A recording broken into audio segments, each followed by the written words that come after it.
मित्रांनो, भारतातली एक दुर्घटना, भारतातला एक अपघात की सरकारी आकड्यानुसार त्या ठिकाणी 3000 लोकांचा मृत्यू झाला होता आणि 2 लाख लोकांवरती त्या अपघाताचा परिणाम झाला होता। पण जाणकार जी लोक आहेत, काही अभ्यासू लोक आहेत, त्यांच्या म्हणण्यानुसार त्या ठिकाणी 10,000 लोकांचा मृत्यू झाला होता आणि जवळजवळ 5 लाख लोकांवरती त्या अपघाताचा परिणाम झाला होता। नेमका काय आहे तो अपघात आणि काय आहे ती घटना, हेच आपण आजच्या व्हिडिओमध्ये पाहणार आहोत। नमस्कार मित्रांनो, मी संदीप येनकी पुन्हा एकदा एका नव्या वेगळ्या व्हिडिओमध्ये आपलं सगळ्यांचं स्वागत करतो। मित्रांनो, भारताचं एक शहर भोपाळ आणि तारीख आहे 2 डिसेंबर 1984।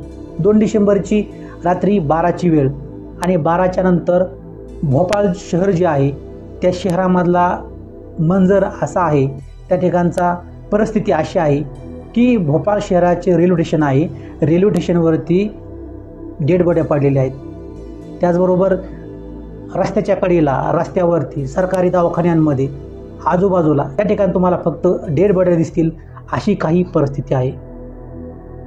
जसं आपण पाहतो की मुंग्या किंवा झुराळं यांना मारण्यासाठी आपण जसं एखादं औषध टाकतो आणि ते औषध टाकल्यानंतर झुराळं आणि मुंग्या ज्याप्रमाणे आपल्याला मेलेल्या दिसतात त्याप्रमाणे त्या ठिकाणी माणसं मेलेली दिसत होती। 2 डिसेंबरची तारीख संपलेली आहे, रात्री 12च्या नंतर 3 डिसेंबरची तारीख लागलेली आहे। रात्री संध्याकाळची वेळ, डिसेंबरचा महिना, थंडीचे दिवस, त्यामुळे लोक जे आहेत हे आपापल्या घरामध्ये निवांत झोपले होते।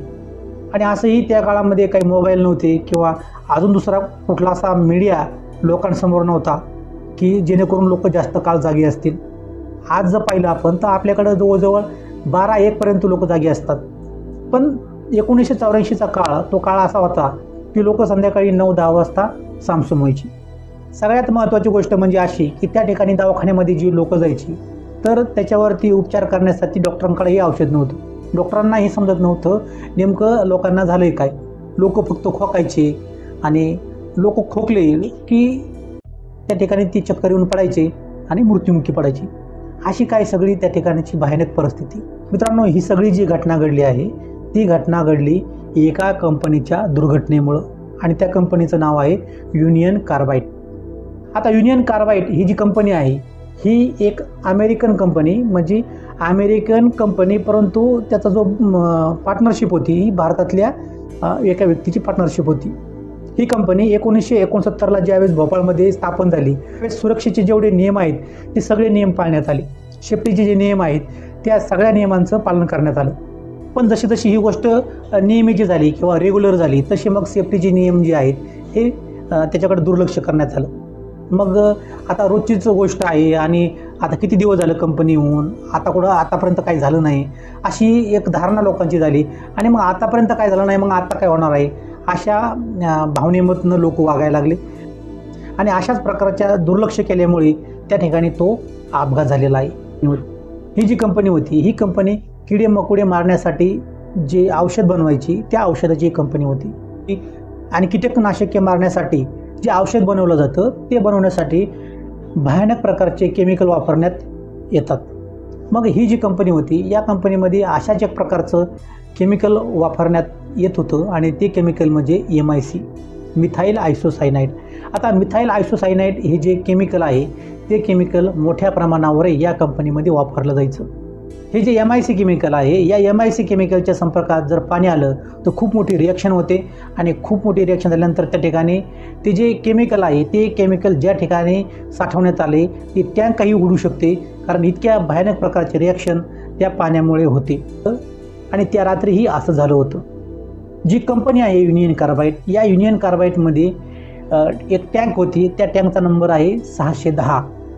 जी 610 नंबरची टँक आहे ह्या टँकमध्ये MIC साठवून ठेवलं होतं आणि त्यामध्ये त्या रात्री क्लिनिंगचं काम चालू होतं कंपनीमध्ये आणि ते क्लिनिंगचं काम चालू असताना पाणी जे आहे त्या टँकमध्ये घुसतं आणि त्या टँकमध्ये खूप मोठ्या प्रमाणामध्ये पाणी गेल्यामुळे त्या ठिकाणी रिॲक्शन होते आणि रिॲक्शन झाल्यामुळे ती जी टँक आहे या टँकचं टेम्परेचर वाढतं आणि मग त्या टँकचा स्फोट होतो आणि स्फोट झाल्यानंतर मग त्या ठिकाणाहून भयानक अशा प्रकारचा गॅस बाहेर पडतो आणि हा जो गॅस आहे हा गॅस मग त्या ठिकाणी आजूबाजूला पसरतो। टँकचा स्फोट झाल्याच्या नंतर त्या ठिकाणी जो विषारी वायू बाहेर पडला तो विषारी वायू त्या ठिकाणी आसपास पसरला आणि त्या कंपनीच्या जवळच एक वस्ती होती, त्या वस्तीवरती सगळ्यात जास्त परिणाम या विषारी वायूचा झाला.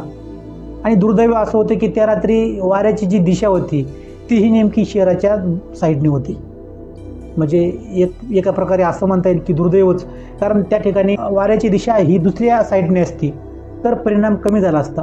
परंतु दुर्दैव असं की वाऱ्याची दिशा ही त्या शहराच्या दिशेनेच होती. ज्या लोकांनी 1 मिनिटापेक्षा जास्त वेळ हा विषारी वायू घेतलेला आहे त्या लोकांचा मृत्यू त्या ठिकाणी झालेला आहे. आणि अजून एक गोष्ट त्या ठिकाणी दिसून आली, ती गोष्ट म्हणजे अशी की ज्या लोकांनी अंगावर घेऊन झोपले होते, म्हणजे चादर अंगावर घेऊन झोपले होते, त्या लोकांवरती परिणाम कमी झालेला आहे. कारण जो विषारी वायू आहे हा विषारी वायू त्यांच्या शरीरामध्ये कमी प्रमाणात गेला, त्यामुळे काही लोक त्या ठिकाणी वाचलेली सुद्धा आहेत. घटनेसंदर्भात अजून एक गोष्ट समोर आली, ती गोष्ट म्हणजे अशी की ज्यावेळेस हा अपघात झाला त्यावेळेस जो अलाराम असतो तो अलारामही त्या ठिकाणी वाजलेला नाही. आणि चौकशीमध्ये असं समोर आलं की ते जे अधिकारी होते त्या ठिकाणचे, त्या अधिकाऱ्यांनी तो अलाराम वाजू दिला नाही, कारण त्यामुळे लोकांमध्ये एक भीतीचं वातावरण पसरल, अफरातफरीचं वातावरण पसरल. या गोष्टीमुळे त्या ठिकाणी अलाराम वाजवण्यात आला नाही आणि ही खूप मोठी चूक होती कंपनीची. कारण असं सांगण्यात येतं की जर तो अलाराम वाजला असता तर बरीचशी जी लोकं आहेत ही त्या एरियापासून लांब पळाली असते किंवा लांब निघून गेली असते. ठिकाणी त्या रात्री अलारामही वाजला नाही आणि त्यामुळे अजूनच मृत्यूमध्ये भर पडली, मृत्यूच्या संख्येमध्ये वाढ झाली. अशी जी असा जो हा भयानक अपघात झालेला आहे, हा अपघात युनियन कार्बाइड या कंपनीमध्ये 1984च्या 2 डिसेंबरच्या रात्री घडलेला आहे आणि या घटनेची नोंद इतिहासामध्ये कायम राहते. असा सगळा तो त्या ठिकाणची परिस्थिती होती आणि या परिस्थितीमध्ये अनेक लोकांचा मृत्यू झाला.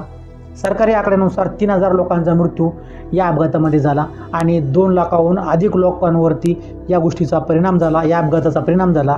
परंतु जाणकार लोकांच्या म्हणण्यानुसार हा आकडा खूप जास्त होता. 10,000 लोकांच्या वर लोक त्या ठिकाणी मेली होती आणि जवळजवळ 5 ते 6 लाख लोकांवरती त्या गोष्टीचा परिणाम झाला होता.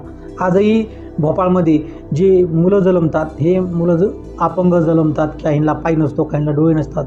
म्हणजे त्या दुर्घटनेचा परिणाम आज जवळजवळ 4थी पिढी आली तरीही त्या 4थ्या पिढीवरती या दुर्घटनेचा परिणाम होत आहे. अशी ही जी घटना आहे ही इतिहासामध्ये भोपाळ दुर्घटना या नावाने प्रसिद्ध आहे. इतिहासामध्ये भोपाळ दुर्घटना अशी नोंद या घटनेची आहे. या कंपनीचा जो मालक आहे ऑरेन अँडरसन हा एक अमेरिकन आहे आणि त्या काळामध्ये हा भारतामध्येच होता.